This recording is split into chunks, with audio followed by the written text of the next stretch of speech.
Lundi 9 juillet, bonjour à toutes et à tous et bienvenue sur votre chaîne d'information régionale. On continue, tous les quarts d'heure on déroule ensemble le fil de l'actualité du jour. On démarre bien sûr comme toujours par vos prévisions météo avec le retour de quelques perturbations nuageuses tout de même cet après-midi, quelques voiles nuageux qui potentiellement, partiellement vont couvrir le ciel de la région, un ciel laiteux même diront les prévisionnistes, un temps sec tout de même et plutôt agréable dans l'ensemble avec des températures certes en légère baisse mais qui restent tout à fait agréables.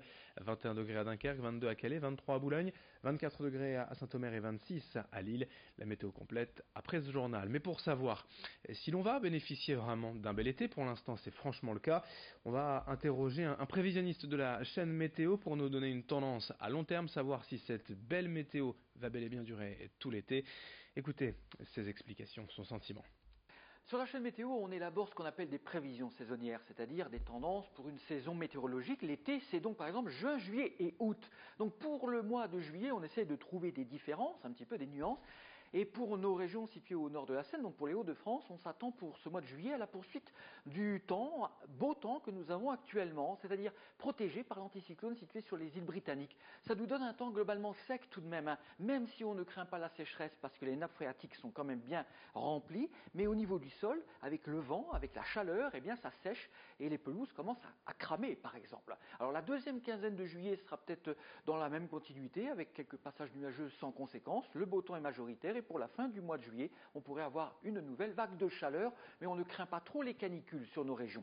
Et puis pour le mois d'août, on envisage éventuellement un changement de temps, un temps moins agréable avec possiblement le retour des perturbations océaniques, ça reste à confirmer et pour cela, vous avez bien sûr à vos dispositions nos applis gratuites, la chaîne météo, avec le détail des prévisions saisonnières. Autre actualité à la une depuis plusieurs jours, cette erreur pour des centaines de candidats au bac S dans la région lors de l'épreuve de physique le 22 juin.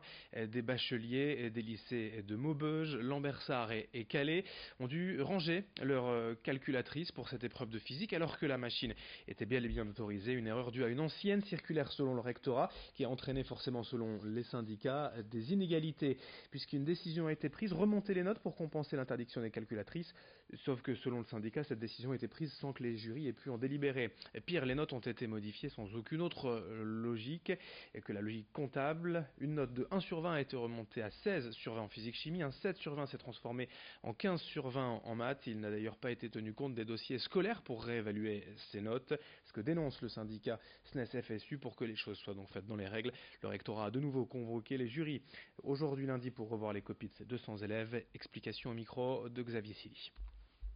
Il y a d'indéniables dégâts émotionnels là clairement. Donc nous, on pense d'abord effectivement aux candidats qui n'ont pas du tout à subir les conséquences de ces erreurs et de ces dysfonctionnements de l'administration. En tout état de cause, les résultats doivent être suspendus tant que les jurys ne se sont pas réunis ce soir. Alors ça va avoir des conséquences. Nous, on trouve que bon, ces candidats depuis vendredi sont un petit peu dans l'attente. Il y a des jurys qui ont été reconvoqués à la dernière minute. Bon, les enseignants étaient de toute manière de réserve jusqu'à demain soir, mais ça risque d'avoir des effets notamment sur Parcoursup, sur l'orientation, sur l'obtention de places. Enfin, tout ça retarde et perturbe les résultats du bac de cette année. Dans ce journal également, à moins d'une semaine désormais du passage du Tour de France dans la région, ce sera ce dimanche 15 juillet, je vous le rappelle, la 9e étape entre Arras et Roubaix. Reportage auprès d'un secteur pavé fraîchement rénové près de Denain entre Auberchicourt et Écaillon.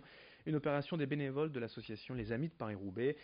Il s'agit en fait d'un secteur qui n'est franchement pas bien entretenu car jamais emprunté par le Paris-Roubaix. Ici donc depuis des dizaines d'années, les engins agricoles font la loi, ramènent de la terre et créent des trous dans le pavement. Impossible du coup pour des raisons de sécurité de laisser passer les vélos et la caravane lancée à grande vitesse. Il y a plusieurs semaines, les bénévoles ont donc récupéré des pavés chez un particulier à Hennevelin et se sont mis au travail. Explication avec Vincent Vieillard. On aura au total 9 mètres carrés à faire en plusieurs petits trous. Donc quand c'est des petits travaux comme ça, on a du mal à avoir des devis d'entreprise parce que c'est trop petit. La taille est également un peu trop petite pour faire un chantier avec les lycées professionnels horticoles. Donc ça tombe pile poil dans la capacité de l'association, de ce qu'on sait faire nous avec nos bénévoles. C'est entre 10 et 15 kilos le pavé. Il en faut 36 par mètre carré. Ça fait environ 500 kilos par mètre carré. Donc effectivement, il faut être motivé et musclé surtout. Ces dernières années en France, selon plusieurs études, de plus en plus de foyers de ménage se trouvent régulièrement en difficulté bancaire, à découvert et contraints de payer souvent d'importants frais de gestion de compte. Les associations de consommateurs veulent cesser cela et demandent une modification de la loi, un assouplissement des règles. Explication avec Estelle Dargent, avec nos plateaux. 3,6 millions de Français se trouvaient en 2017 en situation de fragilité bancaire, un chiffre qui est tombé il y a quelques semaines et qui est surprenant puisqu'il est en hausse de 50% par rapport à 2016. En un an, 1,2 million de personnes supplémentaires ont été concernées par un surendettement ou ont même été fichées à la Banque de France. Alors face à ce constat, les associations de consommateurs se mobilisent et réclament un plafonnement global des frais liés aux incidents bancaires et ce afin d'éviter d'aggraver des situations déjà préoccupantes. Les banques, elles, accepteraient un tel plafonnement mais uniquement sur les frais qui s'abattent sur les personnes inscrites dans un fichier à la Banque de France et qui bénéficient du forfait social bancaire, soit 350 000 personnes, ce qui est peu par rapport aux 3,6 millions de Français touchés par la fragilité bancaire. Ce sera en tout cas au gouvernement de trancher avec la loi Pacte. Elle sera examinée en septembre 2018 par le Parlement. Pour finir ce journal, reportage dans le Pas-de-Calais à Bourse, à mi-distance entre Boulogne, Saint-Omer et Montreuil, pour découvrir un logement insolite, un petit coin de verdure des plus agréables, dans une maison minuscule. C'est la Tiny House de l'AA. Le concept de cette petite maison, ouverte en mai dernier, des Belges, des Parisiens, mais aussi bien sûr des Nordistes, viennent régulièrement goûter au plaisir de la région et de cette minuscule maison. Tout est prévu sur place pour être en totale autonomie. Sachez quand même que la nuit coûte 65 €, le petit déjeuner est à 7 €. Explication du concept même avec le gérant de la Tiny House, Thierry Sanlec, au micro de Corentin Escaillé.